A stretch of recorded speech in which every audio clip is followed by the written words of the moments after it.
Well, welcome to the 700 Club. No Labels. That's the name of a rising political movement that's planning to shake up the 2024 election. The group's objective is to move both parties away from extremist agendas and back towards the center. There's even talk of creating a third-party unity ticket if the choice comes to a showdown between Biden and Trump. Chief political analyst David Brody has the story. Headlines are touting the potential impact of No Labels as it lays the groundwork of a possible unity ticket in 2024. Civil rights leader Dr. Benjamin Chavis, an ordained minister and former CEO of the NAACP, is navigating political waters to support the centrist effort. The reason why I'm moving to the center with No Labels is because I want to see further change. I want to see our nation do better. I want to see our nation open up more opportunities for all of God's people. No Labels has been a Capitol Hill presence for years, supporting the House Problem Solvers Caucus. It's helped lead to bipartisan achievements like the recent infrastructure bill.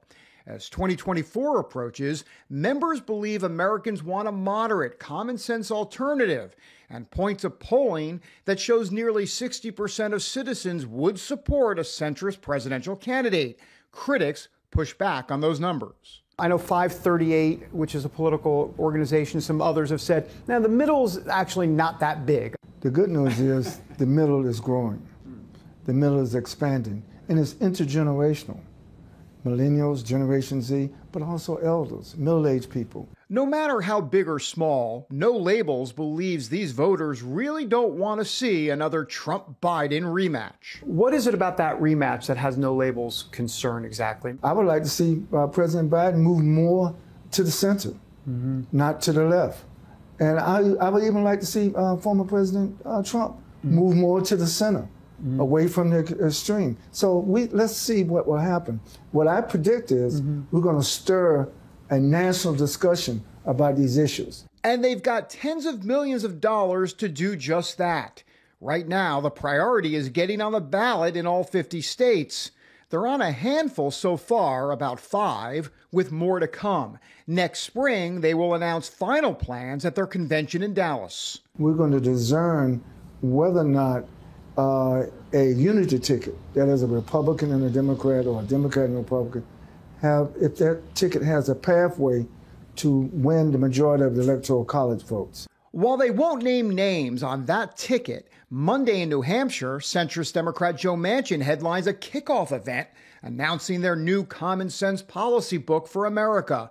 With former Maryland Republican Governor Larry Hogan also a No Labels guy, the group is triggering both political parties. You're getting fire from all sides, but we're getting fire from both sides of the aisle. Right. Right now, probably more fire from the Democrats. Right. Because they are nervous that somehow we would tip the balance over to Trump in favor of former President Trump.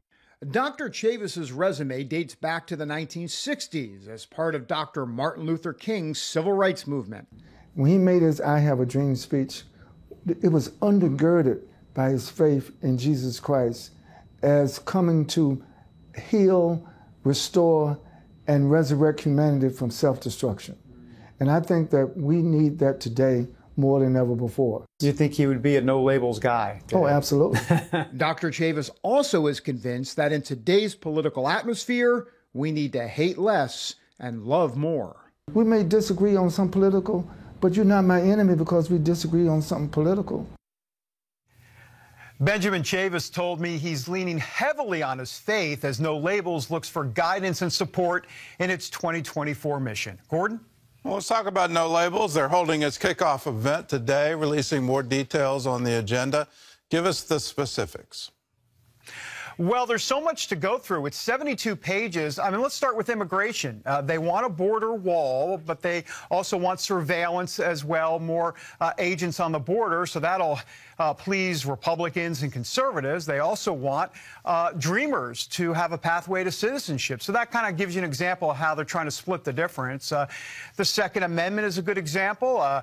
They believe, obviously, in a constitutional right to have guns in this country, but they also think there should be universal background checks. And so you go down the list, they want a balanced budget amendment, all of that. And so school choice is something they want, but they also want to make sure that every child doesn't go to bed, obviously, needy and wanting to have, making sure that they're not hungry when they go to bed, excuse me. So you put it all together, and if you cherry pick it, there's some stuff in there for progressives, there's stuff in there for conservatives. The real question is there really an appetite for the center? And that really is the tough portion here, Gordon, because ultimately, look, we're in a polarized environment here, and we are on the extremes in both parties and both ideologies. Well, I've got an appetite for the center. I think that's where you govern from. But is there a candidate associated with this, or is it just ideology? Well, they are very tight-lipped on who the candidate might be. Having said that, there are some high-profile candidates associated with the movement right now. As a matter of fact, in New Hampshire on Monday, Senator Joe Manchin, a Democrat, will be there. And then you've got Larry Hogan, the former governor of Maryland, as well. John Huntsman has also been associated with the No Labels movement. So you've got a whole bunch of different politicians, but no one's really committing at this point. And No Labels isn't committing to anything at this point until their convention in March or April, as we heard, of next year. Then they'll decide. If it's Trump versus Biden, they will field a unity ticket. The question is who exactly. They're not going to say right now. All right, well, if it is Trump versus Biden, and everything seems to be shaping up, it will be Trump versus Biden. You know, if the election were today, it would be. So who would that candidate favor? I'm old enough to remember Ross Perot, and his candidacy absolutely favored Bill Clinton. He took away independent voters from Bush. Who do you think will benefit if there is a third-party candidate? The conventional wisdom, roughly, overall, is that it will favor Donald Trump. That in essence, the No Labels is getting a lot of heat from progressive groups, not just on Capitol Hill, but all across the country. There are going to be groups starting to form against No Label because they don't want to see Donald Trump win the presidency again. I think it's an unanswered question as to whether or not it'll favor Trump. It could also favor Biden. Remember, think about Joe Manchin. I mean, if Joe Manchin, for some reason, is the candidate, he's kind of the one that's being talked about the most. I mean, he's going to pull from Biden. He's going to pull from Trump. And Ross Perot, you mentioned that, you know, he hurt Clinton, but of course there's views and there's some analytical data out there that Bush got hurt as well. And so, you know, it depends how you spin the numbers. Ross Perot got 19% of the vote. It's the most a third-party candidate ever got in the history of United States politics. So it remains to be seen how that's going to shape up. No, I firmly believe he hurt Bush. He didn't take from the Democrat base. He took from the Republican base. Right. That's right. So anyway, I'm not trying to take anybody's vote away by saying if the election is today. We're not going to know who the major party candidates will be for some time. I think as long as Biden is in the race, he's going to win the Democrat, but we'll see on the Republican side. And speaking of which, Donald Trump skipped a major event for evangelical voters in Iowa. Why did he do that?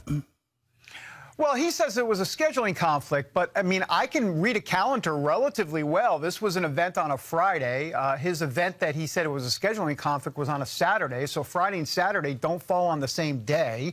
I'm not that stupid. So, look, what was it exactly? Well, look, there's a lot that goes into it. I mean, I think a lot of things are personal with Donald Trump. This was Bob Vander Plaats and the family leader. Bob Vander Plaats has not been a big fan of Donald Trump, so that might have been part of it. Look, he went to Ralph Reed's event, the Faith and Freedom Coalition, in front of a couple thousand evangelicals, where Ralph Reed and Donald Trump have a good relationship. So I think that was a part of it. But I think there was a mistake for Donald Trump not to go. I mean, you know, it's interesting because Donald Trump has always appealed to people and connected with people because he's railed against against the elites in this country. But if he's going to start to now, in essence, start to become one of them by saying, hey, I don't need to go to that event. And that was a big event. I mean, Tucker Carlson was there. All of the candidates were there. And it was Iowa in front of 2,000 evangelicals. It was a big event. If he's not going to go to that event, and he's thinking about skipping the first debate as well, I mean, that's the last thing he needs to do. Remember, like I said, he railed against the elites, and the last thing he wants to do is become an elite himself by saying, I don't need to do that. I think it's a danger zone for him and unwise. Having said that, the caveat is, will it really matter? I mean, he's so far ahead of every other candidate, and I think right now the pulse and the movement of the party is no doubt with Donald Trump, so it may not matter in the end. Well, I'm with you on that one. I don't think it's going to matter at all. Let's talk about DeSantis. He certainly has had a lot of cash burn over the initial start of this campaign, and it looks like he's running out of cash because he fired about a dozen people on his campaign staff. So why is he struggling to raise money?